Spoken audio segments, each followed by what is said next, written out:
The real danger in bread is not the gluten. I want you to take a piece of bread, put it in your mouth, start chewing it, don't swallow it, and keep chewing for about 30 seconds.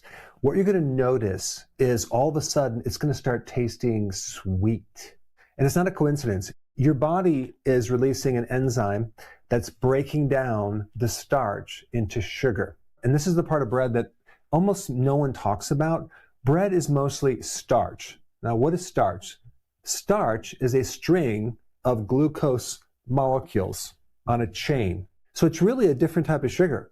And all you have to do is break down this chain, and it's going to turn into sugar very fast. Even though on the label, it'll say 0 grams of sugar. So it's hidden sugar. And also, wheat is in almost everything people eat. It's in the morning toast. It's in the lunch wraps. It's in the pasta dinner. It's in the crackers people snack on. It's in the cereals that the kids are eating. It's on that pizza that you had on Friday. The so-called healthy granola bars have wheat in them.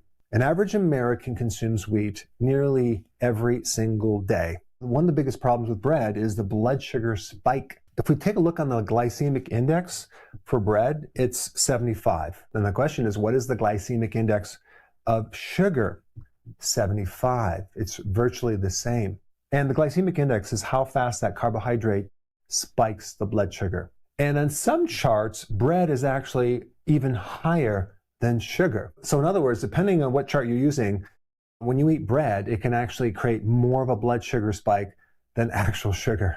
Yet everyone else is focused on this gluten thing right here. That's the biggest focus. And so then that brings up gluten-free products, right? I see this all the time. Like, that's going to be a lot healthier. Well, what are they replacing the wheat with? Potato starch, which is just as bad as wheat starch, rice flour, tapioca starch, corn starch. All of these are industrial starches, these right here. Okay, it's going to create the same effect, but without the gluten. Let me just talk about gluten for a minute, because gluten is the protein in wheat, and humans have a hard time digesting it. A very small percentage of the population has a problem with gluten, but for some people it can be very devastating, but it's a small percentage. It's not the majority.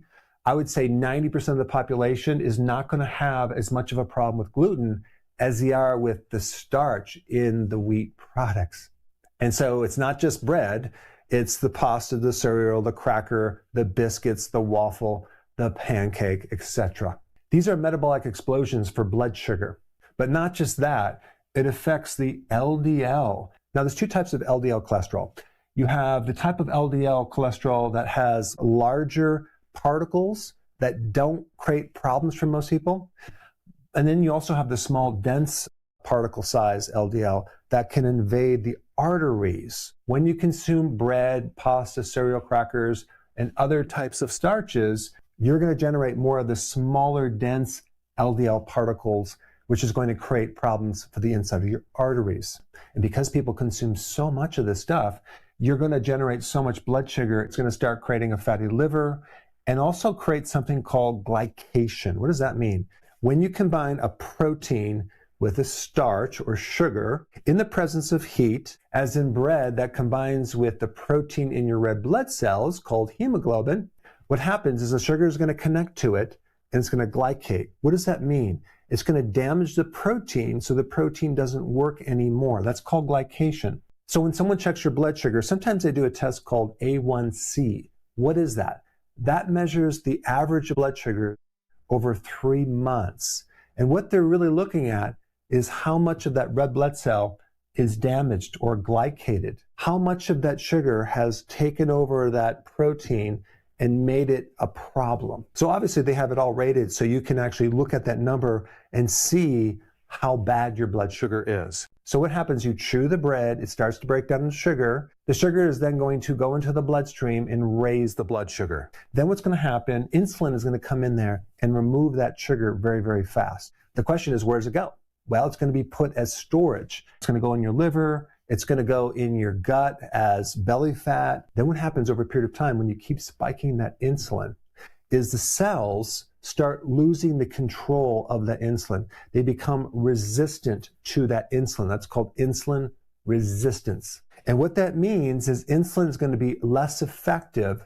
So now the pancreas has to produce more of it to create that same effect of lowering the blood sugar. So when the doctor looks at your blood sugar being normal, what they don't really test is the insulin spike that's like a massive spike for literally 10 to 15 years, well before you even have a problem with your blood sugar, okay?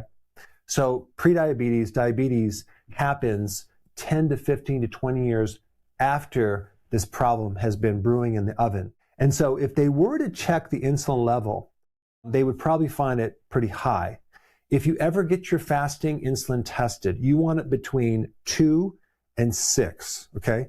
If it's even 8 or especially 12, you already have a problem and you need to start cutting down not just the sugar in the diet, but the starch as well, which now you know it's hidden sugar.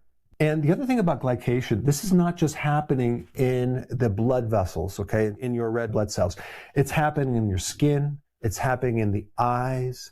It's damaging and aging different parts of your body. It's damaging your kidneys, the lens of the eye, the retina. It's making your skin look older. It's making your joints more fragile. It's affecting the brain. And this is why for the majority of the population, this is not the problem, okay? This is the problem for certain people, but not for the majority. It's the starch, which is actually hidden sugar. And then you have people that say, well, I eat whole wheat bread because it has fiber, and fiber is going to buffer the blood sugar. Well, let me just explain something. The difference between a blood sugar spike of whole wheat versus refined wheat is so minimal. This whole idea of whole wheat is healthier is a myth. It's still 65% starch. In fact, if you don't believe me, go ahead and test your blood sugars before and after. First sample the whole wheat, and then the next day sample refined wheat and look at the differences. It'll be almost the same. If you look at the glycemic index, bread from whole wheat versus bread from refined wheat, it's basically between 75 and 72. Nothing of any magnitude to actually give you more protection. Yet some people promote whole wheat as being something that's healthy. Now, I do want to pause to talk about those people that do have a severe allergy to gluten, or even the propensity to get celiac, which is 1% of the population. Those people that are susceptible to celiac disease, which is an autoimmune disease, it can be devastating if they consume gluten itself. So for those people, they need to avoid anything with gluten, but not replace it with gluten-free. That's not a good solution. And then you have other people that don't tolerate gluten.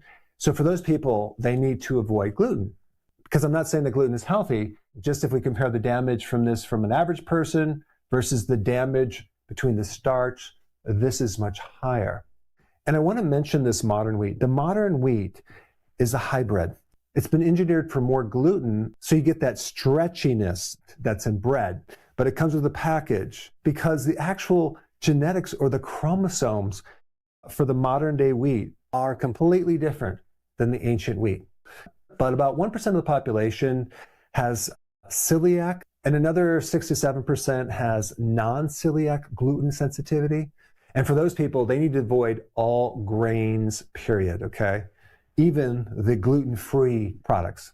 This video is for the 90% of people that don't have a problem with gluten.